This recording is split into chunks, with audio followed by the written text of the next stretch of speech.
Les ravages des relations avec un pervers narcissique, comprendre pour se libérer. Bonjour et bienvenue sur cette vidéo, qui s'adresse tant aux femmes qu'aux hommes, même si je parle au masculin pour une question pratique. Aujourd'hui, je souhaite aborder un sujet difficile mais essentiel, les relations avec un pervers narcissique. Ces individus, bien qu'ils puissent sembler charmants et séduisants au début, peuvent causer des dommages émotionnels considérables à ceux qui entrent dans leur orbite.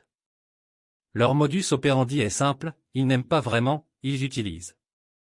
Pour comprendre cette dynamique toxique, prenons un moment pour décomposer les comportements et les conséquences de ces relations. Imaginez ceci, vous rencontrez quelqu'un de charismatique, plein de confiance et d'assurance. Au début, cette personne semble être votre âme sœur, vous couvrant d'attention, de compliments et de promesses. Tout semble idyllique. Cependant, avec le temps, vous réalisez que quelque chose ne va pas. Vous vous sentez constamment rabaissé, manipulé et contrôlé. Vos émotions sont mises à rude épreuve, votre confiance en vous est ébranlée, et votre bien-être émotionnel est sérieusement compromis. Ces personnes sont souvent des experts dans l'art de la manipulation émotionnelle. Ils utilisent des tactiques subtiles pour contrôler leur entourage, comme la critique constante, la manipulation des émotions, le déni de responsabilité pour leurs actes, et parfois même la violence psychologique ou physique. Ils cherchent à obtenir le pouvoir et le contrôle sur les autres sans se soucier des conséquences pour ces derniers. Dans la vie de tous les jours, cette relation peut se traduire par des scénarios où vous vous sentez constamment sur la défensive, incapable d'exprimer vos opinions sans craindre des représailles. Vous pouvez être amené à douter de votre propre valeur et de votre identité, car ces individus cherchent à éroder votre confiance en vous pour mieux vous manipuler. Par exemple, un partenaire narcissique peut critiquer votre apparence, vos choix, vos amis, vous faisant douter de vos propres goûts et opinions.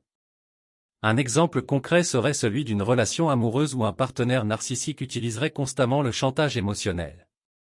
Il pourrait dire des choses comme « si tu m'aimais vraiment, tu ferais ceci pour moi » ou « tu es responsable de tout ce qui ne va pas dans notre relation ».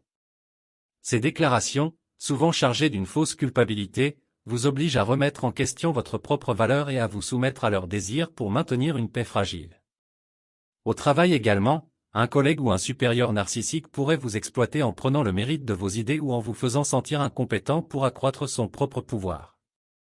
Il pourrait utiliser des tactiques subtiles pour vous discréditer devant les autres ou vous surcharger de tâches tout en minimisant vos contributions. Maintenant, vous pourriez vous demander, comment puis-je me libérer de cette relation toxique ? La première étape cruciale consiste à reconnaître les signes de cette dynamique destructrice. Il est vital de comprendre que le problème ne réside pas en vous, mais dans la nature toxique de la relation. Ensuite, cherchez du soutien auprès de personnes de confiance, que ce soit des amis, des membres de votre famille ou même des professionnels de la santé mentale. Parler de ce que vous vivez peut vous aider à prendre du recul et à retrouver votre force intérieure. Enfin, il est essentiel de vous éloigner de cette relation. Cela peut être difficile, mais pour votre bien-être émotionnel et mental, c'est une étape cruciale. Cela peut signifier couper tout contact avec cette personne, établir des limites claires ou même chercher de l'aide juridique si la situation le nécessite. Mes amis, il est impératif de comprendre que vous méritez une relation saine, basée sur le respect mutuel et la bienveillance.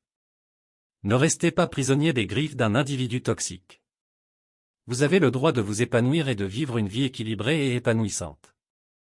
En conclusion, reconnaître et se libérer des relations avec un pervers narcissique peut être une étape difficile, mais c'est une étape essentielle vers la guérison et le bien-être émotionnel. Prenez soin de vous, entourez-vous de personnes positives et n'hésitez pas à demander de l'aide si vous vous sentez piégé dans une relation toxique. Souvenez-vous, vous méritez d'être aimé et respecté, pas utilisé et manipulé. À votre épanouissement et votre bonheur. Nous sommes arrivés à la fin de cette vidéo pratique. Nous espérons sincèrement que cette vidéo a été une source d'inspiration et de réflexion pour vous. Si cette vidéo pratique vous a été utile, nous vous invitons à la partager avec vos proches, vos amis et vos collègues. Merci encore de nous avoir accordé votre temps et votre attention. Bien à vous.